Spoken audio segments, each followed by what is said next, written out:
Yeah. À, anh Tô Đức Hải ạ. Em chào anh. Anh Hải ơi. Chào Thùy Anh nhé.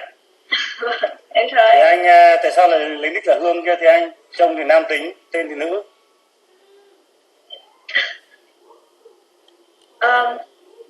Good afternoon, Mr. Panu Patanen. Panu, I hear? Not yet. Okay.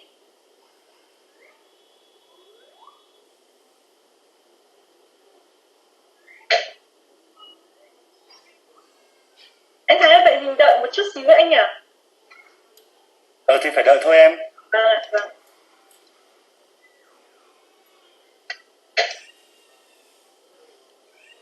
Thùy Anh đang ở Hà Nội hay ở Sơn La đấy? Bật mic lên Thùy Anh ơi. Dạ. Cho anh thử nói mic xem có nghe được không nào? Okay. Hi Panu, how are you? I'm good. See you again, right? Good to see you, Professor. Hi, how are you? Fine. It's bad. Not. I could not see you and ring a little bit. Okay. Hope to see you soon, right? Okay. Yeah, I hope to see you soon. I will come to Hanoi immediately when the borders will open. So. But after the COVID, okay? So. Yeah. I am already fully vaccinated, so I should be okay to travel. Me too. But other people not. Yeah. Okay. Chào giáo sư Mai Thành Nhật này. Giáo sư bật mic lên này. Anh Phương phải chưa? Oh, welcome to our MCCD program. Thank you, Professor Thai and all participants. Thank you, Professor. Yeah. Okay. Kính thưa các quý vị khách mời, các khán giả tham gia buổi tọa đàm hôm nay. Và đến giờ tổ chức buổi talk show thì em xin phép được bắt đầu chương trình. So it's time for our talk show today. I would like to kick off our program, and the program will be held in will use both Vietnamese and English. Anh Quang vào chưa nhỉ? Okay. Recording in progress. Kính thưa các quý vị đại biểu, các thầy cô giáo cùng các bạn học viên và các khán giả quan tâm.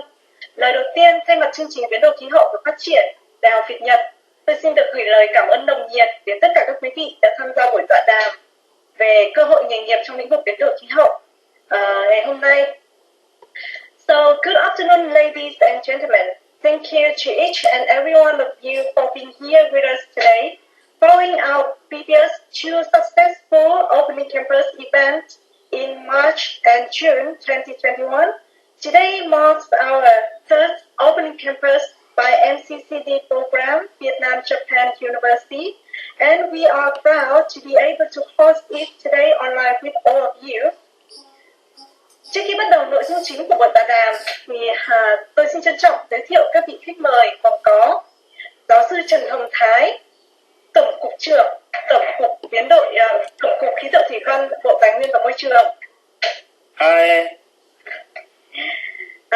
Ông Khương Thế Anh, Giám đốc Công ty Thủy điện Sơn La. Em chào anh ạ. Ông Tô Đức Hải, nhà sáng lập và giám đốc công ty Weather Plus, là dự án startup đầu tiên của Việt Nam về khí tượng thủy văn.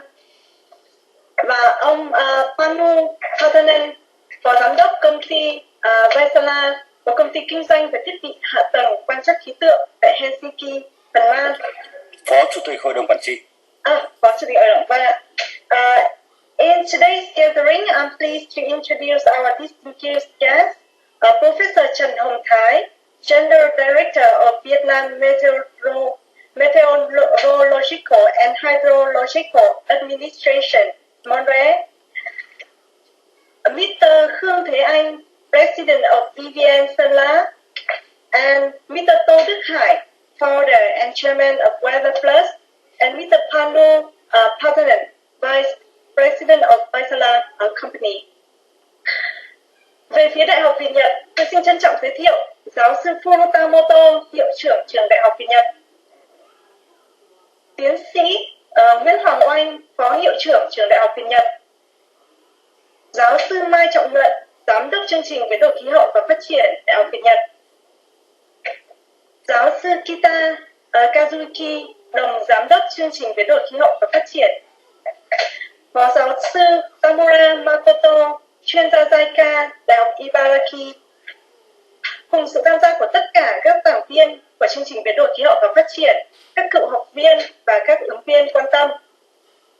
From VJU, I'm honored to introduce the presence of Professor Furutamoto, Rector of VJU, Dr. Nguyễn Hoàng Oanh, Vice Rector of VJU, Professor Mai Trọng Nhuận, Director of MCCD Program, Professor Kita Kazuki, Co-Director of MCCD Program from Ibaraki University, Associate Professor Tamura Makoto, JICA Expert from Ibaraki University, and all MCCD lecturers, MCCD alumni, and our potential candidates. Đầu tiên, tôi xin trân trọng kính mời giáo sư Furutamoto, hiệu trưởng trường Đại học Việt Nhật, lên phát biểu chào mừng đến tất cả các quý vị. Now let me welcome Professor Furutamoto, who will give welcome speech to distinguished guests and all participants. Kính thưa các vị khách quý, kính thưa các thầy cô và thưa các bạn thân mến, tôi là Furuta, hiệu trưởng trường Đại học Việt Nhật, VJU. Thay mặt nhà trường, tôi xin nhiệt liệt hoan nghênh các bạn tham gia Open Campus của chương trình biến đổi khí hậu và phát triển VJU. Trường Đại học Việt Nhật được thành lập vào năm 2014 và khai giảng năm 2016 như một biểu tượng cho tình đoàn kết hữu nghị giữa hai nước Việt Nam và Nhật Bản. Tháng 10 năm ngoái, trong chuyến thăm hữu nghị Việt Nam với tư cách là điểm công du nước ngoài đầu tiên sau khi nhận chức, Thủ tướng Nhật Bản Suga Yoshihide đã có bài phát biểu tại trường Đại học Việt Nhật, trong đó có khẳng định rằng VJU là biểu tượng cho hợp tác trong lĩnh vực đào tạo nhân lực giữa Nhật Bản và ASEAN.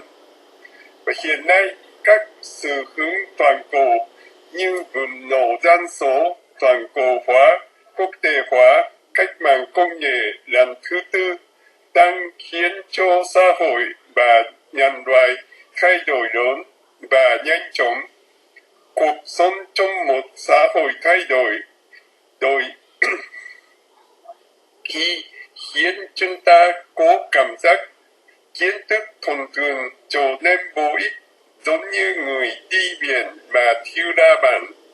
Trong công tác đào tạo, VJU coi trọng bồi dưỡng tổ chức cần thiết giúp chúng ta vượt qua trạng thái đi biển mà thiếu đa bản. Đó là lý do tại sao VJU nêu cao chất lý giáo dục hay không, phát triển bền vững và lấy người học làm trung tâm. VJU có sứ mệnh cung cấp nguồn nhân lực chất lượng quốc tế, hướng tới trở thành các chuyên gia, nhà lãnh đạo, nhà quản lý ở Việt Nam, Nhật Bản, khu vực và thế giới. Muốn có nguồn nhân lực đóng vai trò cốt cán như vậy thì phương châm của nhà trường là tập trung đào tạo người học có năng lực tổng hợp từ mặt bằng kiến thức rộng trên nhiều lĩnh vực, có kỹ năng đối phó với chuyển đổi lớn của xã hội và có khả năng phát huy vai trò lãnh đạo trên nền tảng đạo đức và luân lý. Nói cách khác thì nếu muốn đào tạo người học có năng lực không để bị thay thế bởi trí tuệ nhân tạo thì phải coi trọng việc phát triển tư duy độc lập, kỹ năng sáng tạo và kỹ năng quyết đoán. Đây là lý do mà trường Đại học Việt Nhật coi trọng giáo dục theo hướng cởi trói giản bục, tức là giáo dục khai phóng. Hiện nay, VJU có 8 chương trình thạc sĩ gồm khu vực học, chính sách công, quản trị kinh doanh, kỹ thuật môi trường, công nghệ nano, kỹ thuật hạ tầng, biến đổi khí hậu và phát triển, và lãnh đạo toàn cầu. Có 2 chương trình cử nhân là Nhật Bản học, khoa học và công nghệ máy tính. Đây là các chương trình mang tính liên ngành bao quát nhiều lĩnh vực khoa học xã hội và tự nhiên. Và mái nhà chung của các chương trình này là phát triển bền vững và khoa học bền vững.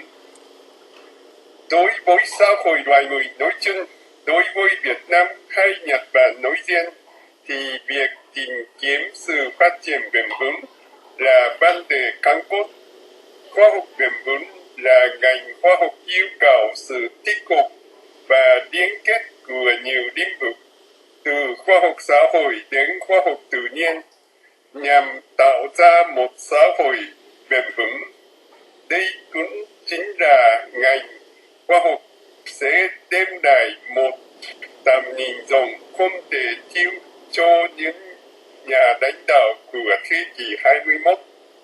Chương trình biến đổi khí hậu và phát triển là một chương trình thể hiện triết lý giáo dục khai phóng và phát triển bền vững rõ nét nhất tại VJU. Có thể nói được rằng chương trình biến đổi khí hậu và phát triển là chương trình tiên phong VJU. Tôi hy vọng các bạn hướng đến chương trình biến đổi khí hậu và phát triển VJU để nắm bắt được kiến thức chuyên sâu về biến đổi khí hậu, đồng thời sẽ được tầm nhìn rộng của khoa học bền vững. Và xin trân trọng cảm ơn. Em cảm ơn thầy ạ. Special thanks go to Professor Futamoto for his fruitful opening remarks.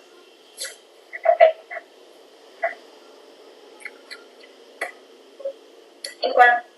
So thank you very much, Professor Futamoto. So I would like to brief his message to all of you in English. Good evening. I am the Futamoto, rector of the Vietnam-Japan University, or we call the VJU. On behalf of VJU, welcome all of you participate in the special event MCCD Open Campus today. Vietnam-Japan University was established in 2014, and it is a symbol of the partnership between Vietnam and Japan.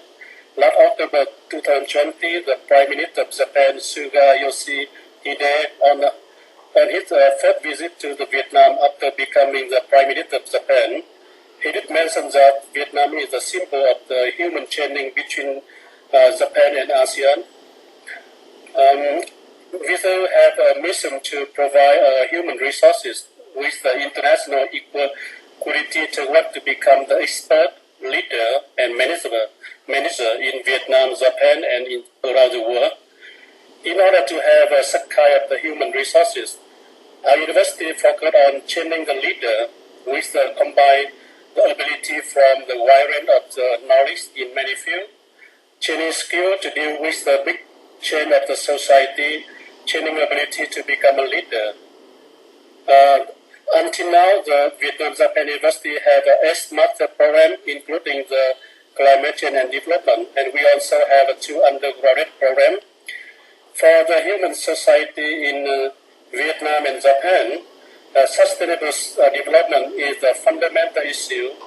Sustainable science is a science that requires the integration and linkage of many fields from the social science to natural science in order to create a sustainable society. Climate change and development program is a program that embodied for the philosophy of the liberal arts, education, sustainable development very clear. It can be said that the master program in climate change and development is the priority program of the VZU. I hope that you will apply to this program to gain in-depth knowledge of climate change and share the broad version of the sustainability science in Edwell. So thank you very much. Cảm ơn Quang ạ. Tiếp theo tôi xin kính mời giáo sư Trần Hồng Thái, người đã gắn bó với chương trình biến đổi khí hậu từ những ngày đầu thành lập đến nay và đã có rất là nhiều cống hiến cho chương trình. It is my pleasure to invite Professor Trần Hồng Thái, who has accompanied with the MCCD program since it was established, and also making remarkable contribution to MCCD growth to give speech. Vâng, xin cảm ơn. Trước hết thì tôi sẽ nói từng đoạn ngắn để các anh chị thể dịch nó tiện hơn. Trước hết thì kính thưa giáo sư Fukuda Muto, hiệu trưởng nhà trường, kính thưa giáo sư tiến sĩ Mai Trọng Luận, giám đốc chương trình biến đổi khí hậu và phát triển trường Đại học Việt Nhật, kính thưa các chuyên gia, kính thưa các đồng nghiệp ngày hôm nay là ông Panu Patapnen, ông Khương Thế Anh và ông Tô Đức Hải, thưa tất cả các em học sinh sinh viên. Chỉ có dịch cái đấy luôn không hay là anh Quang?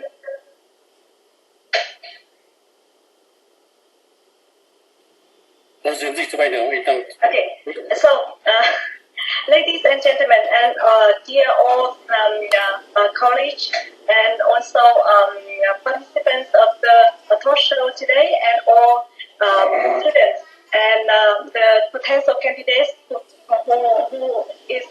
are here today with us.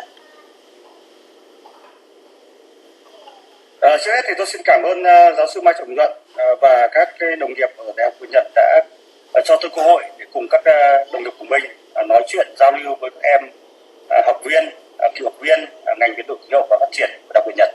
Okay.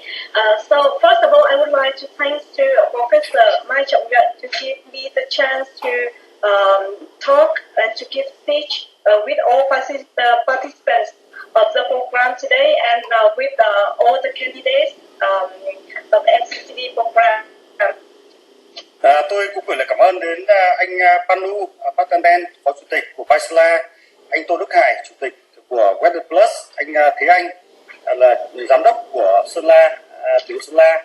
Mặc dù là rất bận nhưng cũng đã chấp nhận cái yêu cầu lời mời của tôi và giáo sư Mai Trọng Luận để tham gia cái buổi tọa đàm mà tôi cho rằng sẽ hết sức hứng thú ngày hôm nay.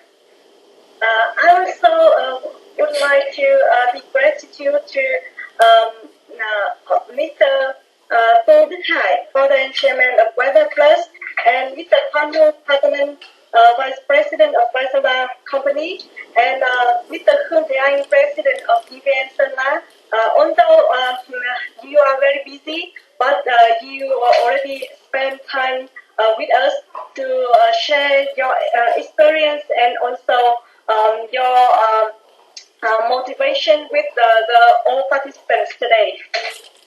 Tôi cho rằng là qua cái phát biểu của ngài hiệu trưởng thì thấy rằng là cái hướng đào tạo của Đại học Việt Nhật, đặc biệt trong chương trình thạc sĩ biến đổi khí hậu là hết sức phù hợp với cái lượng kiến thức tổng hợp, lồng ghép vấn đề biến đổi khí hậu vào trong tất cả các hoạt động kinh tế xã hội. Chúng ta có môi trường, có tài nguyên nước, có tài nguyên và những lĩnh khác là hết sức phù hợp. From the speech by Professor Fukuda, I see that MCCD education is very appropriate to our current situation, as well as the program, the education program already integrates all the social aspects as well as economics aspect to make an interdisciplinary education that is really good for the students. Có lẽ là chúng ta đều biết rằng là trong năm vừa qua thì cái biểu hiện biến đổi khí hậu ở Việt Nam đã rất rõ rệt và Việt Nam đã được chứng minh là một quốc gia mà chịu tác động nặng nề của biến đổi khí hậu trên toàn lãnh thổ từ đất liền ra đến biển hải đảo và tất cả các hệ sinh thái.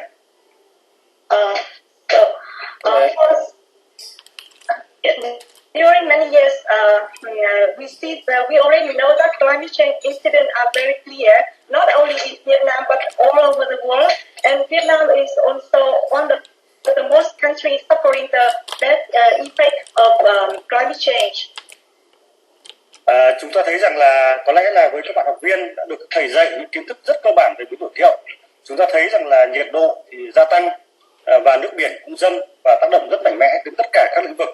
Và chính vì thế chính phủ Việt Nam mà giáo sư Mai Hồng Duận nắm rất rõ, giáo sư là phó chủ tịch hội đồng tư vấn quốc gia về biến đổi khí hậu cũng như là làm lãnh đạo những chương trình khoa học lớn quốc gia về biến đổi khí hậu, là chính phủ Việt Nam đã đầu tư rất nhiều nghiên cứu để nghiên cứu về biến đổi khí hậu. Và chính phủ đã có những chương trình trọng điểm, chương trình 120 đó là làm sao ứng phó biến đổi khí hậu ở đồng bằng sông Cửu Long và nhiều chương trình khác để có thể làm sao vừa thích ứng biến đổi khí hậu là vừa đảm bảo phát triển bền vững trên quy mô từng tỉnh, từng ngành cũng như toàn quốc. If you already know about climate change, we see that the temperature is increasing and the sea level rise is also happening. Therefore, Vietnam government also already invest a lot in different projects and programs to respond to climate change impact, such as Program 120 about the climate change response in Mekong Delta. Và chúng ta thấy rằng là với những cái biến đổi khí hậu, tôi xin phép không nhắc lại, nhưng tôi chỉ muốn khẳng định là cái vai trò biến đổi khí hậu và mối tương tác của nó với tất cả các lĩnh vực, các ngành khoa học khác nhau là hết sức quan trọng. Và đối với ngành khí thủy văn thì chúng tôi cũng thấy là trong năm vừa qua thì với chức năng nhiệm vụ là giám sát thiên tai, giám sát khí hậu, đánh giá khí hậu và giám sát biến đổi khí hậu, thì cái biến đổi khí hậu đã là tạo nên một cái thách thức lớn đối với chúng tôi, bên cạnh những thách thức về cái nhu cầu thông tin khí thủy văn, nhu cầu phát triển bền vững với quy mô nền kinh tế đang phát triển. Do đó thì chúng tôi cũng đang phải ứng phó với những cái khó khăn trong bối cảnh biến đổi khí hậu. Ví dụ như là chúng ta thấy trong năm vừa qua thì tất cả các bạn đã thấy là mưa lũ thiên tai rất bất thường xảy ra những hoàn cảnh hết sức khó khăn. Và đặc biệt nếu chúng ta nhớ thì trong vòng 2 năm qua chúng ta đã gánh chịu có những năm 13 cơn bão và với lượng mưa là khủng khiếp và gây thiệt hại lớn về người và của. Chúng ta đã có những cái thiệt hại đến hàng trăm cái sinh mệnh do cái thiên tai xảy ra trong bối cảnh biến đổi khí hậu. Và về dài hạn thì trong năm qua chúng ta cũng đã ghi nhận ở miền Trung, Tây Nguyên, đồng bằng sông Cửu Long, chúng ta cũng đã ghi nhận những cái đợt hạn mặn lịch sử ảnh hưởng rất nhiều đến các sản xuất nông nghiệp, đến các cuộc sống sinh sống của đồng bào ở miền Trung, Tây Nguyên, đồng bằng sông Cửu Long. Và với cái nỗ lực của ngành thủy văn thì đưa ra bản tin và kịp thời thì chúng ta cũng thấy rằng là nếu chúng ta biết trước được về hiện trạng, biết trước được về tác động, lường trước được cái tác động, chúng ta sẽ đầy những giải pháp. Và minh chứng là trong năm 2020 do đề xuất được một số giải pháp kịp thời chuyển đổi vụ mùa cũng như là thời gian thu hoạch, và chúng ta giảm, mặc dù thiên tai như vậy chúng ta giảm thiệt hại được trên 90%, thiệt hại ước tính nó phải có. Như vậy tôi khẳng định rằng là đối với ngành thủy văn thì cái nhu cầu thông tin biến đổi khí hậu, cái kiến thức biến đổi khí hậu và những kiến thức tổng hợp khác cũng hết sức quan trọng với ngành. In the field of meteorology and hydrology, so the weather information is especially important because it helps to provide the solution and forecast about the effect of natural disaster and also the effect of climate change. So one example that I would like to propose is in 2020, because thanks to the forecast, so we already shift the cultivation season, and then we already reduced 90% of the effect of the climate change. And during this speech, I would like to emphasize that climate change is an important field, and especially in our field, the challenges of climate change to economic growth of the country is very high, and we need to understand about the climate change effects and also to try to improve the forecast system to prevent the damage of the climate change and natural disaster to human life and economic loss. Hôm nay cũng xin phép giáo sư Mô Tô, giáo sư Mai Hồng Duận và các đồng nghiệp, các em học sinh, học viên là hôm nay nói chuyện với các em khóa biến đổi khí hậu, thì tôi cũng sẽ không đi sâu quá vào những quan điểm cũng như là những cái đặc thù của ngành khí văn. Tôi sẽ nói những gì mà có thể liên quan đến cái định hướng học tập cũng như là cái công việc, định hướng công việc, cái nội dung mà để chia sẻ thông tin và để các em có thể thảo luận trong cái phần thảo luận tọa đàm, cũng như là các đồng nghiệp của tôi như anh Panu, anh Thế Anh và anh Tô Đức Hải và các thầy khác. Cái đầu tiên tôi muốn nói đến đó là với lĩnh vực khí tượng văn thì do tác động biến đổi khí hậu, thì do nhu cầu quy mô kinh tế, quy mô phát triển, thì cái hoạt động của ngành cũng đang có những cái nét thay đổi rất lớn. Tôi cũng muốn thông tin để các giáo sư, các cái đồng nghiệp và các học viên biết, đó là chúng tôi trước mắt là phải ứng dụng những công nghệ lớn, công nghệ mới vào trong công tác dự báo khí tượng văn để thích ứng biến đổi khí hậu.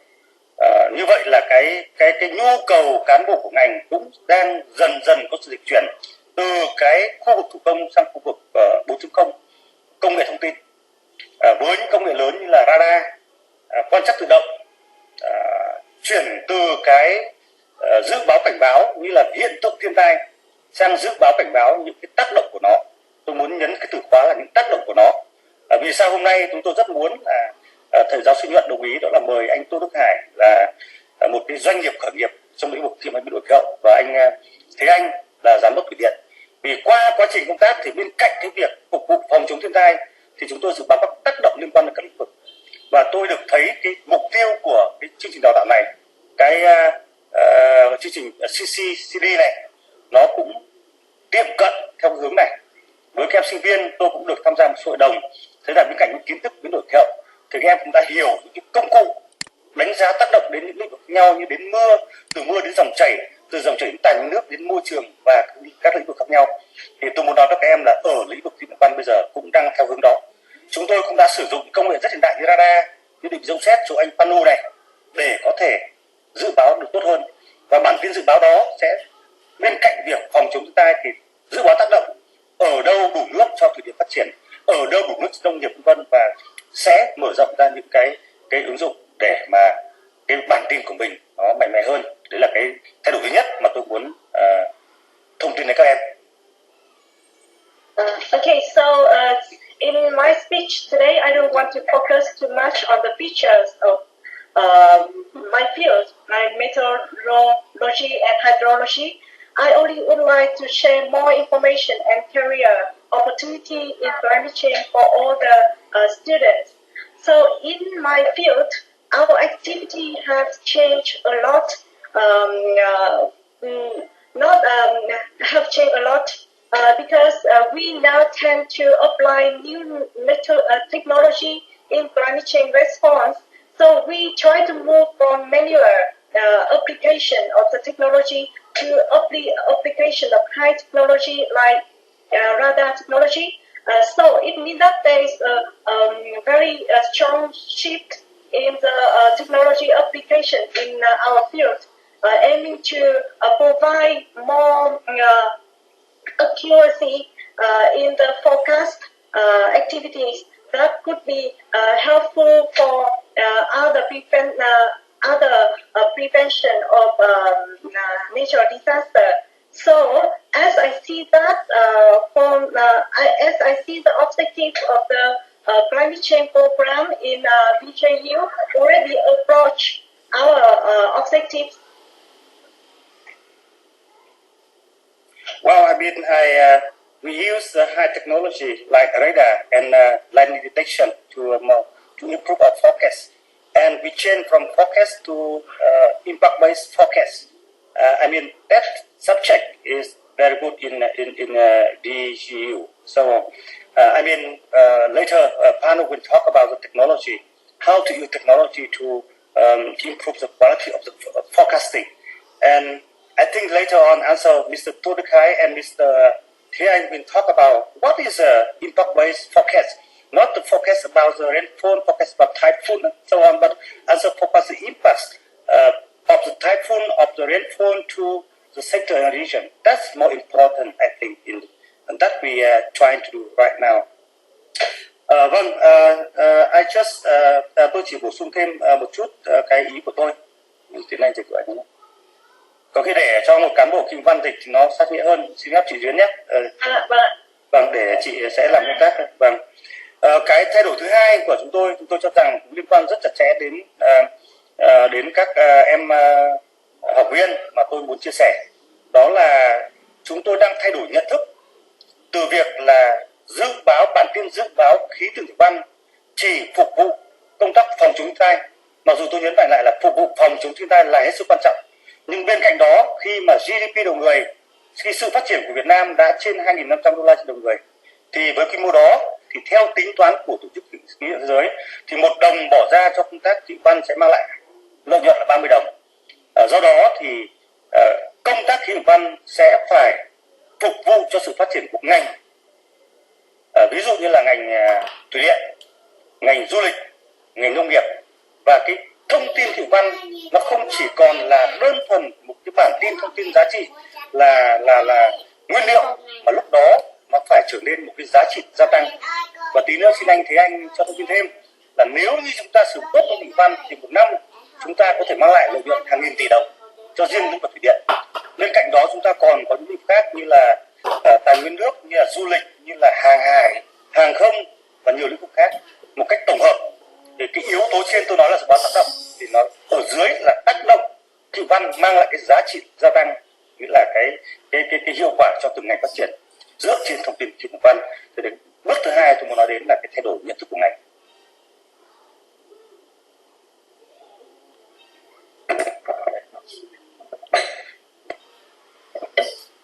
So the second change in the meteorology and hydrology field is how we are going to change the thinking of ourselves. Normally,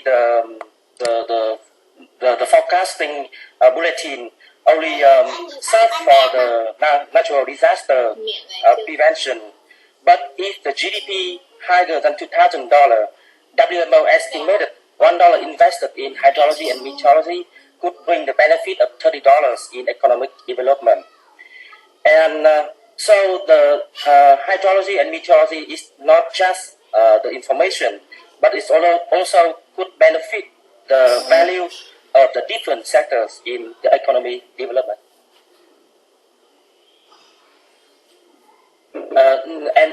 And next, Professor Mr. Hai will talk more about the benefit that meteorology and hydrology could bring to his sector.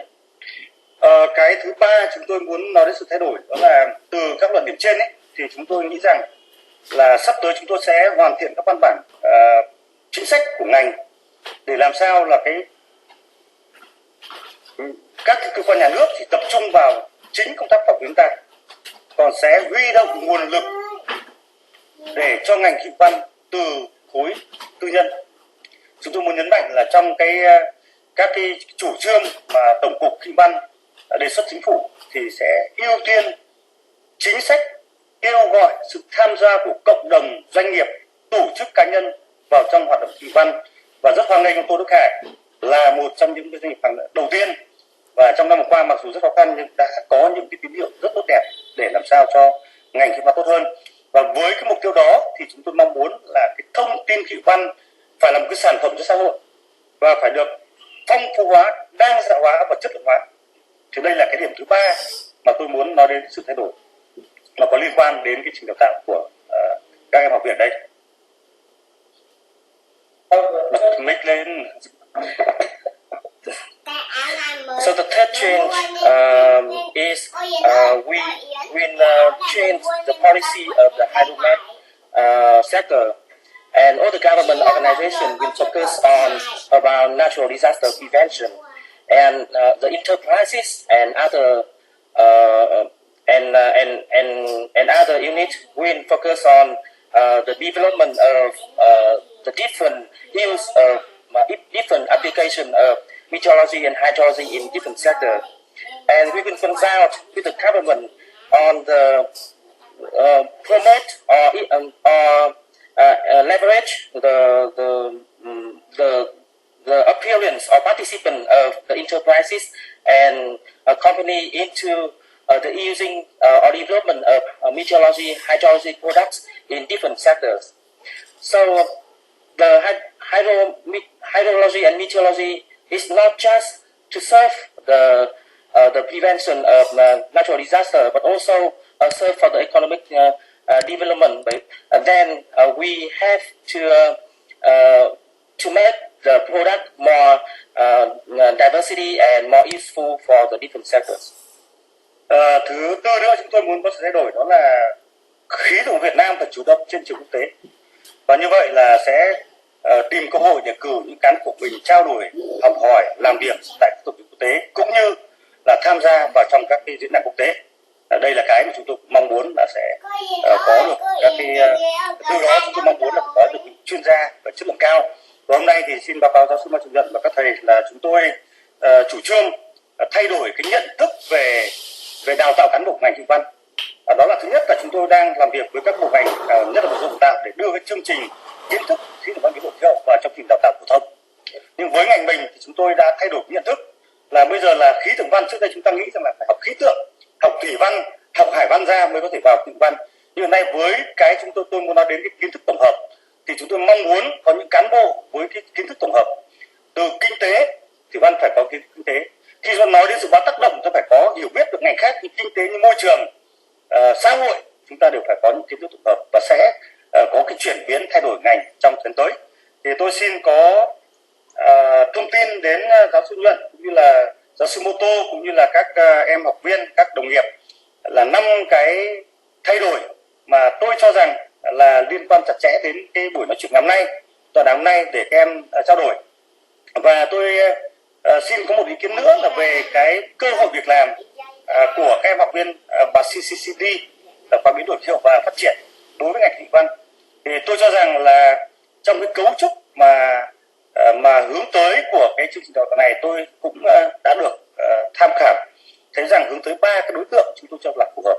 Một, đó là đối tượng cơ quan quản lý nhà nước từ trung địa phương, hiểu biết về biến đổi khí hậu, hiểu biết về giám sát biến đổi khí hậu và có thể giúp chúng tôi trong việc là đưa ra chính sách quản lý, làm việc của hành chính văn phòng đấy, trong vấn đề biến đổi khí hậu và phát triển bền vững, là dự báo khí tượng thủy văn nhưng mà chính sách nó tác động đến các địa phương thế nào. Thì đây là nhóm đầu tiên. Nhóm thứ hai chúng tôi cho rằng phù hợp là các nhà khoa học. Các em có thể nghiên cứu, đẩy mạnh nghiên cứu về biến đổi khí hậu, về tổn thương. Tôi thấy là trong trình đào tạo này, đào tạo về tổn thương và cái kiến thức tổng hợp thực tốt. Rất mong là giáo sư Mai Trọng Nhuận cũng như là trường Việt Nhật cố gắng có tiếp tục trình đào tạo tiến sĩ để các em trở thành nhà khoa học, sau đó tư vấn cho chính phủ, tư vấn cho ngành chúng tôi trong các khí tượng văn biến đổi khí hậu. Nhóm thứ ba nữa mà như tôi có nói đến, đó là chúng tôi khuyến khích các em là phát triển lập nghiệp, sáng tạo trong cái khối tư nhân. Và với ngành thủy văn thì báo cáo với các đồng nghiệp đó là chúng tôi mong muốn sắp tới sẽ cố gắng là chuyển một phần lớn cái đơn vị sự nghiệp của thủy văn thành các hoạt động dưới hình thức các cái tự chủ, thậm chí là các doanh nghiệp. Và chúng tôi cố gắng khuyến khích khí tượng thủy văn biến đổi khí Việt Nam cũng theo khối doanh nghiệp, phi chính phủ, để làm sao chúng ta có những đóng góp độc lập, sáng tạo và có sự cạnh tranh trong cái chất lượng. Làm sao cuối cùng là chúng ta có được cái dự báo khí văn, dự báo về giám sát biến đổi khí hậu làm sao nó tốt nhất, phục vụ cộng đồng tốt nhất. Thì 3 cái cơ hội việc làm này tôi cho rằng là tôi nói đến và tôi cho rằng cũng hết sức phù hợp với cái chương trình đào tạo của trường Việt Nhật trong cái chương trình này.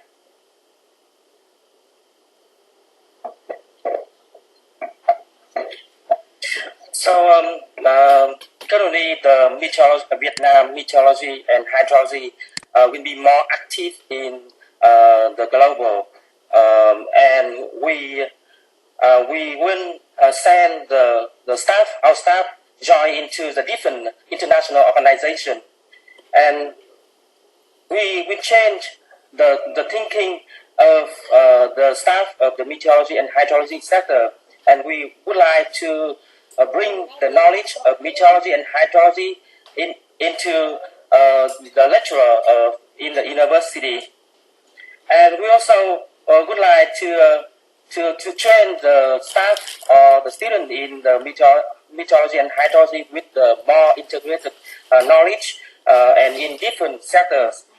And so in the talk show today, we would like to talk about those 5 changes and about the opportunities of the student in the future today I would like to talk about the 3 opportunities that students in the VJU could join in the future in the meteorology and hydrology. So the first opportunity is the student from the VJU or other student can join into the government organization in meteorology and hydrology, so we can somehow change the policy or predict the impact of the policy into different locals in Vietnam, different provinces in Vietnam. And the second, we would like to introduce the opportunities in the research. So the student could become a researcher in different research institute, and we will encourage the student to get the integration knowledge, so that can support or consult the government in different impacts of climate change into different economic development sectors. And the third, I would like to encourage the student to join the enterprises or the private sectors, so so the student can develop more the products and with more quality in the forecasting in hydrology, and to serve the economic development in the future. Tôi cho rằng cái buổi tọa đàm hôm nay qua trực tuyến là cũng hết sức thú vị. Nhưng mà nếu như Covid cũng sẽ trôi qua thì rất mong giáo sư Mạc Trọng Nhật cũng như là mong các cán bộ quản lý của VNU trường đại học Việt Nhật sẽ có tổ chức cho học viên những buổi tham quan những cơ sở thực tiễn như tổng cục Thủy văn, sẽ có những trao đổi và các bạn sẽ hiểu hơn.